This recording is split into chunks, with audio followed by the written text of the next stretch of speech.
Hey guys, this is Raju Diwakar. Welcome to all my channel commerce sun. तो आज की इस वीडियो में हम डिस्कस करने वाले हैं एक लेटेस्ट अपडेट। और ये लेटेस्ट अपडेट है असिस्टेंट प्रोफेसर वैकेंसी से रिलेटेड है। ठीक है, जैसा कि कुछ दिनों से संभावना जताई जा रही थी कि उत्तर प्रदेश में असिस्टेंट प्रोफेसर की जो वैकेंसीज हैं वो आएंगी, तो उसी के संदर्भ में आज यानी कि आज की डेट 8 जुलाई 2022 को असिस्टेंट प्रोफेसर की जो ऑफिशियल नोटिफिकेशन है वो रिलीज़ कर दिया है। और जो ऑफिशियल नोटिफिकेशन वो रिलीज़ किया है, ये किया गया है Uttar Pradesh higher education secondary commission की ओर से एडवर्टीजमेंट नंबर 51 के अकॉर्डिंग असिस्टेंट प्रोफेसर की डिफरेंट डिसिप्लिन के अकॉर्डिंग, डिफरेंट सब्जेक्ट्स के अकॉर्डिंग जो ऑफिशियल नोटिस है, जिसे हम प्रेस नोटिस के नाम से जानते हैं, वो आज रिलीज़ कर दिया है। तो इस वीडियो में हम उसी के बारे में डिटेल में बात करेंगे। और ऐसे एस्पिरेंट जो इस चैनल पर न्यू हैं वो जल्दी से सब्सक्राइब बटन को प्रेस कर लीजिए और साथ ही साथ जो बेल आइकन है उसे भी क्लिक कीजिए, जिससे आने वाले सभी अपडेट्स और वीडियोस आपको टाइम से मिल जाएं। तो समय व्यर्थ ना करते हुए हम स्टार्ट करते हैं आज का जो टॉपिक है UPSC assistant professor official notification के बारे में बात करेंगे। और इस वीडियो में हम बात करेंगे कंप्लीट इन्फॉर्मेशन, मतलब इस वीडियो को देखने के बाद आपके जो भी डाउट्स हैं वो क्लियर हो जाएंगे। तो बने रहिए इस वीडियो के साथ, स्टार्टिंग से लेकर लास्ट तक वन बाय वन डिस्कस करेंगे।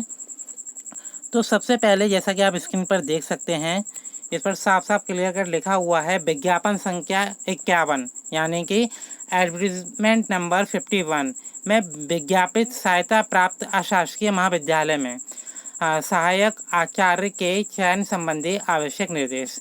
मतलब जो असिस्टेंट प्रोफेसर की जो वैकेंसीज हैं वो विज्ञापन संख्या 51 के अकॉर्डिंग इस बार रिलीज़ की गई हैं। जैसा कि वर्ष 2011 में भी यूपीएससी की ओर से असिस्टेंट प्रोफेसर वैकेंसीज की जो भर्तियां थीं उसके संदर्भ में ऑफिशियल नोटिफिकेशन रिलीज़ किया गया था। और जो एग्ज़ाम है वो सक्सेसफुली कंडक्ट भी करा लिया गया था। और उसके बाद जो इंटरव्यू और जो अदर प्रोसेस थे वो भी कंप्लीट कर लिए गए हैं। और काफ़ी ऐसे एस्पिरेंट हैं जिनका यूपी असिस्टेंट प्रोफेसर के तौर पर सिलेक्शन हुआ है। ठीक है, तो सबसे पहले पेज नंबर 1 में देखते हैं। ये ऑफिशियल नोटिफिकेशन बहुत ही ज़्यादा लेंथ का है, यानी कि मोर देन 50 पेजेस इस ऑफिशियल नोटिफिकेशन में है। ठीक है, तो जो जो इम्पोर्टेंट बातें हैं उसके बारे में हम नोटिस में हाईलाइट करेंगे। और डिटेल में अगर आपको ये पढ़ना है तो आप हमारे टेलीग्राम ग्रुप कॉमर्स हंड से इस ऑफिशियल नोटिफिकेशन को डाउनलोड कर सकते हैं। और साथ ही साथ UPHESE.ऑर्गेनाइजेशन की जो ऑफिशियल साइट है उससे भी आप डाउनलोड कर सकते हैं। तो सबसे पहले अनुक्रमणिका यानी कि जो इंडेक्स है इसमें क्या क्या पॉइंट को शामिल किया गया है। जैसे सबसे पहले महत्वपूर्ण तिथियाँ। ठीक है, तो सीरियल नंबर 1 में हम देखेंगे कि कौन कौन सी इंपॉर्टेंट डेट्स हैं। इसके बाद पॉइंट नंबर 2 यानी कि सीरियल नंबर 2 में बताया है ऑनलाइन आवेदन करने वाले अभ्यर्थियों के लिए आवश्यक सूचना, कि कौन कौन सी आवश्यक सूचनाएं हैं जो अभ्यर्थियों को ध्यान में रखना है। इसके बाद आवेदन शुल्क, मतलब जो एग्जामिनेशन फीस है उसके बारे में बताया गया है सीरियल नंबर 3 में, जो आपको देखने को मिलेगा पेज नंबर 2 से लेकर 3 के बीच में।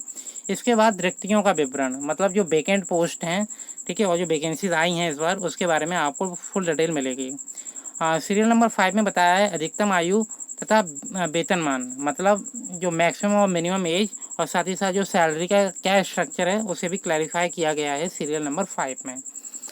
सीरियल नंबर 6 में बताया गया है आरक्षित श्रेणी के आवेदकों हेतु निर्देश। ऐसे आवेदक जो आरक्षित श्रेणी से आते हैं तो उनके लिए कुछ इंपॉर्टेंट अपडेट्स बताए गए हैं, कुछ निर्देश बताए हैं, वो ध्यान से एक बार ज़रूर देख लीजिए अगर वो इस कैटेगरी से बिलोंग करते हैं। इसके बाद पॉइंट नंबर 7 में बताया है अनिवार्य शैक्षिक योग्यताएं, क्या क्या एजुकेशन क्वालिफिकेशन मांगी गई है असिस्टेंट प्रोफेसर वैकेंसी के लिए सब्जेक्ट वाइज, तो उसको भी आप ज़रूरत मतलब ध्यान से ज़रूर देख लें। ठीक है, इसके बाद बताया गया है ऑनलाइन आवेदन पत्र भरने की प्रक्रिया क्या है। तो जब भी आप अपना ऑनलाइन आवेदन पत्र भरें तो एक बार इस फॉर्मेट को अच्छे से देख लें, तब अपना अच्छे से ये फॉर्म फिल करें। देन इसके बाद रिजर्वेशन का क्राइटेरिया दिया गया है, लिखित परीक्षा संबंधी कुछ निर्देश दिए गए हैं, और इसके साथ ही साथ चयन का क्या आधार है ये भी बताया गया है। इसके बाद अधिमानता बताया गया है। देन साक्षात्कार के लिए निर्देश, क्योंकि ये तो आपको पता ही होगा, अगर आप असिस्टेंट प्रोफेसर वैकेंसीज के लिए अप्लाई कर रहे हैं तो आपको है ना ये दोनों प्रोसेस को क्या करना पड़ेगा, क्लियर करना पड़ेगा। एक तो रिटन एग्जाम, दूसरा इंटरव्यू। इसके बाद इन्होंने बताया है सारणी 1 सारणी 2 में बताया है सह शिक्षा महिला महाविद्यालयों में रिक्त पदों का विवरण बताया है। और साथ ही साथ सारणी सेकंड में बताया है इन्होंने जो डिफरेंट कैटेगरी से एस्पिरेंट आते हैं, जैसे दिव्यांग हो गए, स्वतंत्रता संग्राम सेनानी हो गए, सह शिक्षा महाविद्यालयों में महिलाओं हेतु आरक्षित पदों का विवरण भी बताया है। मतलब एक स्पेशल कोटा दिया जा रहा है जो वुमेन्स कैटेगरी से बिलोंग करते हैं एस्पिरेंट। इसके बाद परिशिष्टि दे रखी है 1 से लेके 7 तक, तो इसे आप देख लें। और साथ ही साथ इसमें जो नेट, स्लेट और सेट की अनिवार्यता क्या दी गई है, इसे भी एक बार आप ज़रूर देख लें। वैसे हम इस ऑफिशियल नोटिफिकेशन में ज़रूर बताएंगे। और साथ ही साथ ऐसे एस्पिरेंट जिन्होंने पीएचडी कंप्लीट कर ली है और पीएचडी कर रहे हैं, तो उनके लिए क्या क्या निर्देश बताए गए हैं, उसके बारे में भी इस ऑफिशियल नोटिफिकेशन में बताया गया है। अब आती हैं महत्वपूर्ण तिथियाँ जो आप सभी को पता होना चाहिए। ठीक है, तो ये महत्वपूर्ण तिथियों में बताया जाएगा क्या क्या, उसके बारे में डिस्कस करते हैं। सबसे पहले उत्तर प्रदेश उच्चतर शिक्षा सेवा आयोग। ठीक है, तो इसके अकॉर्डिंग जो ऑफिशियल नोटिफिकेशन रिलीज़ किया गया है, तो उसमें आवेदन की जो तिथियां हैं वो क्या क्या हैं, उसके बारे में देख लेते हैं। सबसे पहले ये क्या है, विज्ञापन संख्या 51 के अकॉर्डिंग ये वैकेंसी आई हैं। और इसमें ऑनलाइन आवेदन रजिस्ट्रेशन प्रारंभ होने की तिथि जो बताई गई है वो है 9 जुलाई 2022। मतलब 9 जुलाई 2022 यानी कल से ये आवेदन आपके लिए प्रारंभ कर दिए जाएंगे। आप है ना इसे फिल कर सकते हो। इसके बाद ऑनलाइन आवेदन शुल्क जमा करने की जो तिथि है वो कल से ही स्टार्ट हो जाएगी, यानी कि 9 जुलाई 2022। इसके बाद ऑनलाइन आवेदन हेतु रजिस्ट्रेशन की अंतिम तिथि ये है 7 अगस्त 2022। नाउ द ऑनलाइन आवेदन शुल्क जमा करने की जो अंतिम तिथि है वो है 8 अगस्त 2022। ठीक है, ऑनलाइन आवेदन की जो रजिस्ट्रेशन की अंतिम तिथि क्या है, 7 अगस्त है, तो इसे एक बार आप ज़रूर देख लीजिए लास्ट डेट। इसके बाद ऑनलाइन आवेदन पत्र सबमिट करने की जो तिथि है वो है 10 अगस्त। तो जब भी आप अपना एप्लीकेशन फॉर्म फिल करें तो एक बार अपना जो एप्लीकेशन फॉर्म है उसे फाइनल ज़रूर सबमिट करें। क्लियर। इसके बाद ऑनलाइन आवेदन करने वाले अभ्यर्थियों के लिए आवश्यक सूचना क्या क्या बताई गई है। तो सबसे पहले इन्होंने बताया इस विज्ञापन के अंतर्गत आवेदन करने हेतु मतलब ऑनलाइन एप्लीकेशन सबमिशन सिस्टम जो लागू है उसे आपको क्या करना है, अच्छे से रीड करना है और उसकी जो गाइडलाइंस है उसे ध्यान में रखते हुए अपना आवेदन फिल करना है। ठीक है, इसके बाद आपको जो भी फॉर्म फिल करना है वो आपको जो भी ऑफिशियल साइट है, ठीक है, उससे फिल करना है। जैसे UPHESC51.com और साथ ही साथ UPHESC.organization, ये 2 ऑफिशियल साइट हैं। इसकी सहायता से आप अपना आवेदन कर सकते हैं। इसके साथ ही साथ जो पोर्टल है उस पर सभी विषयों का पाठ्यक्रम साफ साफ इन्होंने बताया है इस वाले पॉइंट में। आयोग के उक्त पोर्टल पर प्रश्नगत विज्ञापन से संबंधित निम्न जानकारियाँ उपलब्ध हैं जिनका आवेदन से पूर्व सावधानी पूर्वक अध्ययन करना चाहिए। जैसे सभी विषयों का पाठ्यक्रम आपको मिल जाएगा, विषयवार रिक्तियाँ मिल जाएंगी। इसके बाद ऑनलाइन आवेदन करने हेतु पूर्ण निर्देश क्या हैं, देन ऑनलाइन आवेदन हेतु सामान्य अनुदेश क्या हैं और उपलब्ध सभी पदों की जो न्यूनतम शैक्षिक अर्हता क्या है उसके बारे में बताया गया है। ठीक है, तो ये एक नॉर्मल से अपडेट्स हैं आप सभी के लिए। इसमें पॉइंट नंबर 1.8 में बताया है आवेदन पत्र में जन्म तिथि का उल्लेख न करने अथवा 10 अगस्त 2022 को 62 वर्ष से अधिक आयु होने का आवेदन सबमिट नहीं होगा। मतलब अगर आप है ना अपनी जो एज है 10 अगस्त को अगर 62 वर्ष से ज़्यादा की एज है आपकी तो आप अपना आवेदन सबमिट नहीं कर पाओगे, मतलब कहीं ना कहीं ये फॉर्म नहीं फिल कर पाओगे। इसके बाद फ़ोटो साइज और सिग्नेचर का जो डायमेंशन दिया गया है उसे आपको अच्छे से भली बात ही देखना है और उसी के अकॉर्डिंग अपलोड करना है। क्लियर। इसके बाद अब बात करते हैं आवेदन शुल्क, जो आप सभी के लिए बहुत ही इम्पोर्टेंट पॉइंट है। ठीक है, तो आवेदन शुल्क में जो फीस का जो स्ट्रक्चर है वो क्या है। सबसे पहले सामान्य वर्ग ऐसे कैंडिडेट जो जनरल कैटेगरी से बिलोंग करते हैं उनको जो आवेदन शुल्क देना पड़ेगा वो देना पड़ेगा 2000 रुपये। साथ ही साथ जो आर्थिक रूप से कमज़ोर वर्ग के जो अभ्यर्थी हैं उनको भी सेम अमाउंट पे करना पड़ेगा पर फॉर्म 2000 रुपये। देन अन्य पिछड़ा वर्ग के जो अभ्यर्थी हैं उनके लिए भी 2000 का फ़ी स्ट्रक्चर है।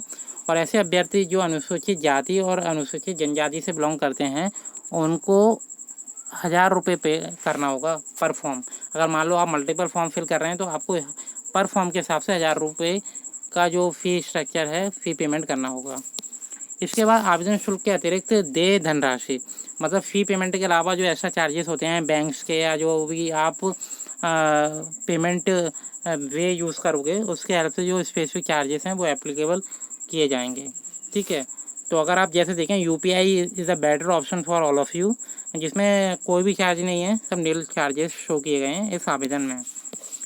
इसके बाद रिक्तियों का विवरण में बताया गया है कि जो टोटल पद आए हैं इस बार आए हैं 917 पद आए हैं, ठीक है, जिसका विषयवार सारणी 1 और सारणी 2 में बताया गया है।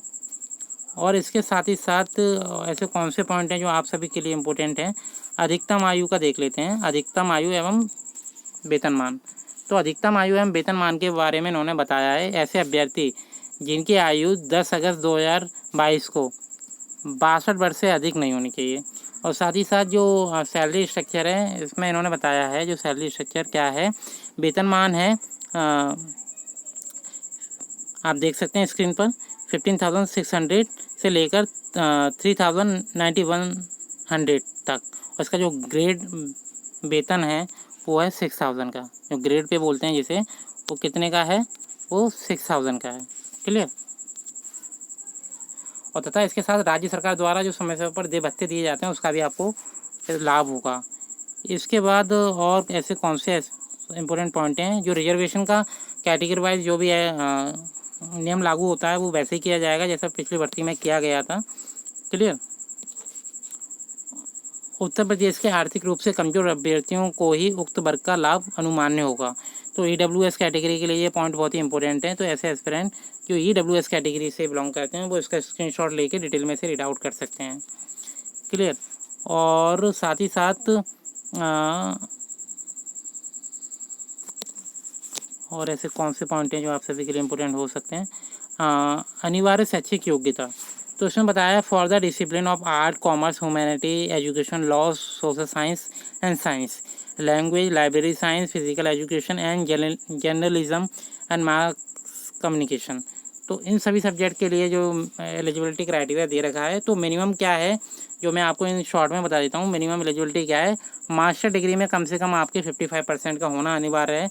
साथ ही साथ आपने नेट एग्जाम को क्लियर किया हो या आपने क्या किया हो, पीएचडी डिग्री को कंप्लीट कर लिया हो। ठीक है। तो ये सभी एस्पिरेंट इस पोस्ट के लिए एप्लीकेबल हैं, जैसा कि लास्ट भर्ती में भी हुआ था। और डिटेल में आप है ना इस वाले हेडिंग को अच्छे से नोट डाउन कर सकते हैं और रीड आउट कर सकते हैं। इसके बाद और जो नेक्स्ट इम्पोर्टेंट पॉइंट क्या है, ठीक है, सब्जेक्ट वाइज जो भी एलिजिबिलिटी दी गई है उसे आप रीड कर ही लोगे। और जो सब्जेक्ट हैं वो मैंने आपको बता ही दिए कौन कौन से सब्जेक्ट हैं, जैसा कि आप स्क्रीन पर देख सकते हैं।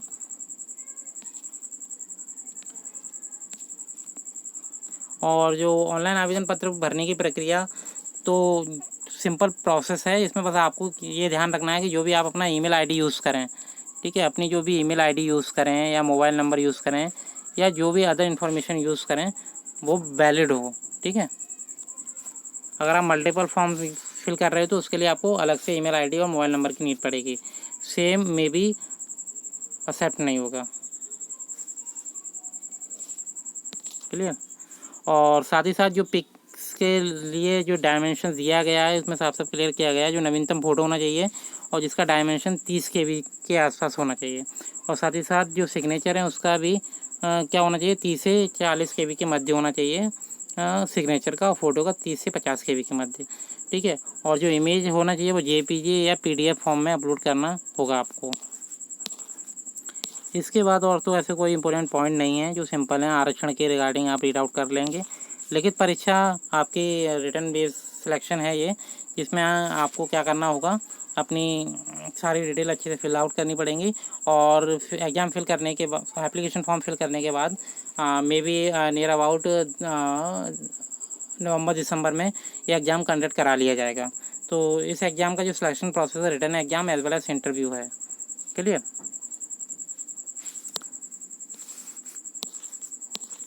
और ऐसे अभ्यर्थी जो रिटर्न एग्जाम को क्रैक कर पाएंगे उनको इंटरव्यू के लिए कॉल किया जाएगा। चयन का आधार इन्होंने बताया है। ठीक है। ये इंपॉर्टेंट पॉइंट है आप सभी के लिए। इसमें लिखा है चयन का आधार लिखित परीक्षा तथा साक्षात्कार से होगा। ठीक है। लिखित परीक्षा में उत्तीर्ण अभ्यर्थियों को साक्षात्कार के लिए आमंत्रित किया जाएगा। लिखित परीक्षा हेतु एक वस्तुनिष्ठ प्रश्न पत्र मतलब MCQ मोड में एग्जाम कंडक्ट कराया जाएगा, जिसमें सामान्य ज्ञान के 60 तथा वैकल्पिक विषय के 40 प्रश्न होंगे। मतलब कुल मिला के 200 नंबर का ये पेपर होगा और साथ ही साथ जो रिटर्न एग्जाम होगा वो 30 नंबर का होगा। ठीक है, तो इंटरव्यू 30 नंबर का और जो आपका जो रिटर्न एग्जाम होगा वो 60 + 40 140 यानी कि 200 नंबर का रिटर्न एग्जाम होगा। और इसमें ये भी लिखा हुआ है सभी विषयों में सामान्य ज्ञान के 30 प्रश्न तथा वैकल्पिक विषय में 70 प्रश्न होंगे। ठीक है, और प्रत्येक प्रश्न 200 अंकों का होगा। मतलब एक क्वेश्चन 2 नंबर का होगा। क्लियर। अभी जो हमने बात की थी ना 60 + 140, ये क्या है, टोटल मार्क्स हैं। नंबर ऑफ क्वेश्चन की अगर बात करोगे तो टोटल इतने ही पूछे जाएंगे, जैसा कि स्क्रीन पर आप देख सकते हैं। टोटल जीके के होंगे 30 क्वेश्चन और एमसीक्यू मोड में जो क्वेश्चन होंगे 70, कुल मिलाकर 100 क्वेश्चन आएंगे। और दोनों में 200 + 30 यानी कि 230 प्राप्तांकों के आधार पर आपको क्या किया जाएगा, चयनित किया जाएगा। और इस प्रश्न पत्र में किसी भी तरीके का कोई भी नेगेटिव मार्किंग का प्रावधान नहीं है, मतलब ऋणात्मक मार्किंग नहीं होगी। और प्रश्न पत्रों पर चयन हेतु परीक्षा का आयोजन प्रयागराज में ही किया जाएगा। मतलब ये एग्ज़ाम कंडक्ट कराया जाएगा वो इलाहाबाद में यानी कि प्रयागराज में कराया जाएगा, जैसा कि वर्ष 2021 में कराया गया था। क्लियर। और जो पोर्टल है उस पर जाकर आप अपना पाठ्यक्रम देख लें और उसके अकॉर्डिंग अपनी प्रिपरेशन करना अभी से स्टार्ट कर जाएँ। और इसके बाद अधिमान्यता, इसमें लिखित परीक्षा में उत्तीर्ण अभ्यर्थियों को साक्षात्कार के समय महाविद्यालयवार परीक्षा का विकल्प ऑनलाइन देना होगा। मतलब आपको जो भी कॉलेजेस वगैरह हैं उनका सिलेक्शन ऑनलाइन चूज़ करना होगा जब भी आपका सिलेक्शन हो जाता है। क्लियर। और बाकी डिटेल नॉर्मल हैं। साक्षात्कार के लिए सिंपल हैं कि यहाँ अभ्यर्थियों को 800 मतलब जनरल कैटेगरी और ओबीसी कैटेगरी से उनको 800 और जो SC ST कैटेगरी से बिलोंग करते हैं उनको 400 मात्र साक्षात्कार शुल्क के रूप में आयोग कार्यालय में नकद जमा करना होगा। और साथ ही साथ आपको 2-2 प्रतिलिपियाँ अपने सारे डॉक्यूमेंट्स की ले जानी पड़ेंगी, जो कि स्क्रीन पर मेंशन है। ठीक है, क्लास 10 से लेके अब तक की जो भी डिग्री आपने अचीव की हैं, including net certificate, PhD degree, और ID प्रूफ भी आपके साथ होना अनिवार्य है। ये विषयवार वैकेंसी हैं, जैसा कि आप स्क्रीन पर देख सकते हैं, जिसमें अंग्रेजी, अर्थशास्त्र, इतिहास, ठीक है, उद्यान विज्ञान, उर्दू, एशियन कल्चर, कृषि अर्थशास्त्र, गणित, गृह विज्ञान, चित्रकला, दर्शन शास्त्र, पशुपालन एवं दुग्ध विज्ञान, देन इसके बाद इतिहास, प्राणी विज्ञान, B.Ed, भूगोल, भौतिक विज्ञान, मनोविज्ञान, मानव शास्त्र, रसायन विज्ञान, राजनीतिक विज्ञान, और इसके बाद जो अदर सब्जेक्ट हैं वनस्पति विज्ञान, वाणिज्य, निधि, शारीरिक विज्ञान, दैन संगीत गायन, संगीत तबला, संगीत सितार, संस्कृत, समाजशास्त्र, सांख्यिकी, सैन्य विज्ञान और हिंदी। कुल मिलाकर जो टोटल पद हैं वो हैं 917 पद। क्लियर। और इसके बाद जो कैटेगरी की गई है वो कॉलेजेस के बेसिस पे की गई है। इसमें लिखा हुआ है अशासकीय सहायता प्राप्त महाविद्यालयों में रिक्त असिस्टेंट प्रोफेसर पदों के अधियाचन का विवरण। तो ये कैटेगरी वाइज जो विवरण किया गया है वो आप स्क्रीन पर देख सकते हैं। ठीक है, और साथ ही साथ जो कॉलेजेस अवेलेबल हैं उसके अकॉर्डिंग किया गया है। तो ये ज़्यादा इंपॉर्टेंट इन्फॉर्मेशन नहीं है, इसलिए मैं इसे आप स्वैप कर रहा हूँ और देख लेते हैं कुछ ऐसी इन्फॉर्मेशन जो इम्पोर्टेंट हो और रह नहीं गई हो।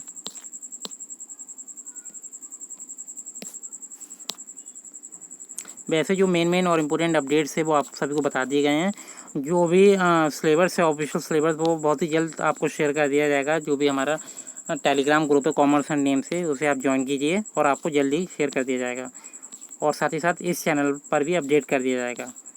तो अपडेट के लिए जो नोटिफिकेशन आपको तभी मिलेगा जब आपने सब्सक्राइब बटन को क्लिक किया हो और जो बेल आइकन को भी प्रेस किया हो। क्लियर। तो यही था एक छोटा सा अपडेट आज के इस वीडियो में, और आने वाली सभी अपडेट्स के लिए बने रहिए इस चैनल के साथ। मिलते हैं नेक्स्ट डे नेक्स्ट टॉपिक के साथ, और bye bye, take care and best of luck to all the aspirant who are preparing and applying for this exam for assistant professor. Bye bye, take care.